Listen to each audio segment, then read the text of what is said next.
Il faut d'abord dire que le secteur minier est un secteur à haute intensité capitalistique qui nécessite que l'État puisse davantage le réglementer. Dans le cadre des réformes, le code minier, le nouveau code minier a été adopté en 2024, en juillet 2024. Il s'en est suivi également l'adoption d'une loi sur le contenu local. Donc l'adoption de ces deux décrets traduisent la volonté du gouvernement de faire du secteur minier un secteur qui puisse véritablement profiter à l'ensemble des Burkinabés, mais également à l'économie nationale. Il s'agit également de faire profiter l'ensemble des compétences, mais également les entreprises nationales dans toute la chaîne de valeur de l'industrie extractive. Donc les deux décrets portent respectivement sur la fixation des conditions et mécanismes de mise en œuvre de la sous-traitance, de la co-traitance et la fourniture des biens et services. À ce sujet, il faut dire que l'État se doit de réglementer ce secteur pour qu'il puisse pleinement bénéficier à l'économie nationale. Ce qui va changer, c'est que dorénavant, pour prétendre à la sous-traitance, à la co-traitance et à la fourniture des biens et services, il faudra que chaque candidat puisse postuler pour obtenir un agrément. Donc le secteur fera l'objet nécessairement d'un agrément. Ce qui va changer également, il faut dire que depuis un certain nombre d'années, il y a beaucoup d'entreprises qui en ont fait les chasses gardées. Il s'agira de donner l'opportunité à l'ensemble des entreprises, mais également à l'ensemble des personnes physiques ou morales pour pouvoir prétendre aux marchés qui sont offerts au niveau du secteur minier. Ce qui va changer aussi, c'est que nous voulons donner l'exclusivité des biens fabriqués localement en termes de besoins d'approvisionnement dans le secteur minier.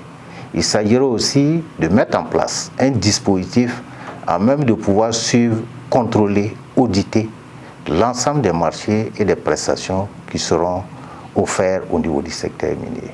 L'exclusivité également des prestations intellectuelles seront réservées aux entreprises et aux personnes physiques burkinabées. Les Burkinabés, effectivement, se doivent, pour pleinement profiter des dividendes du secteur minier, se doivent de s'organiser.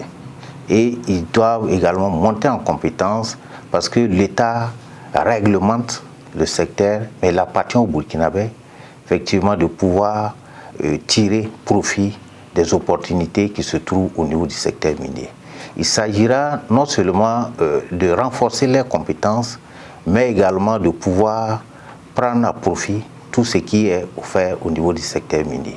C'est pourquoi le second décret qui a fait l'objet d'adoption porte sur la réglementation des emplois locaux et le développement des compétences.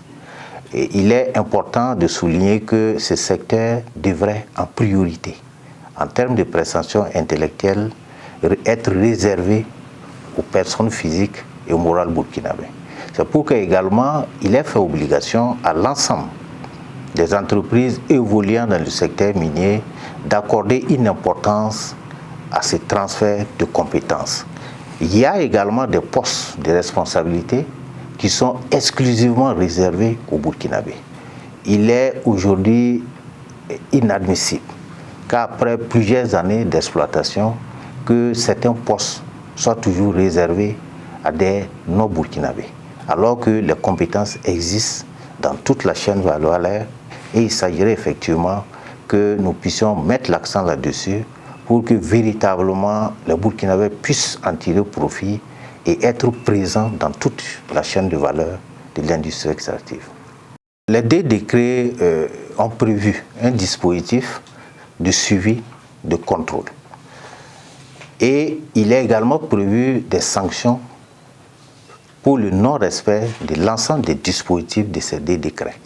Donc les sanctions seront appliquées dans toute sa rigueur. Il est également prévu que nous puissions faire des audits, des inspections de façon régulière pour s'assurer que le contenu local est pleinement respecté dans toute sa lettre. Une exploitation minière dans un climat apaisé profite mieux aux entreprises minières. Et je pense qu'après plusieurs années d'exploitation, de boom minier au Burkina, l'ensemble des entreprises sont unanimes, c'est un fait, c'est que le Burkina a pris de la compétence. Le Burkina se doit effectivement d'être présent à travers ses fils et filles dans toute la chaîne de valeur de l'exploitation minière. Et je pense que là-dessus, l'ensemble des entreprises, des sociétés minières s'accordent avec nous qu'il faut qu'on aille véritablement vers ce contenu local afin que l'exploitation se fasse en parfaite symbiose avec les communautés locales, mais également avec l'ensemble des filles et fils de ce pays.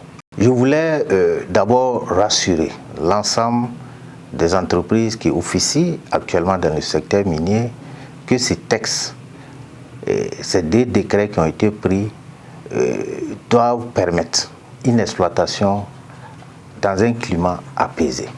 Je voudrais également inviter l'ensemble des candidats à pouvoir postuler aux agréments pour pouvoir officier en termes de sous-traitance, mais également en termes de fourniture de biens et services au niveau des sociétés minières. Nous voulons les rassurer que ce qui a prévalu 10 ans, 15 ans en arrière doit être remis à plat, de sorte que tous ceux qui ont les compétences, les capacités aujourd'hui de pouvoir fournir les biens et services seront admis à le faire à travers un agrément.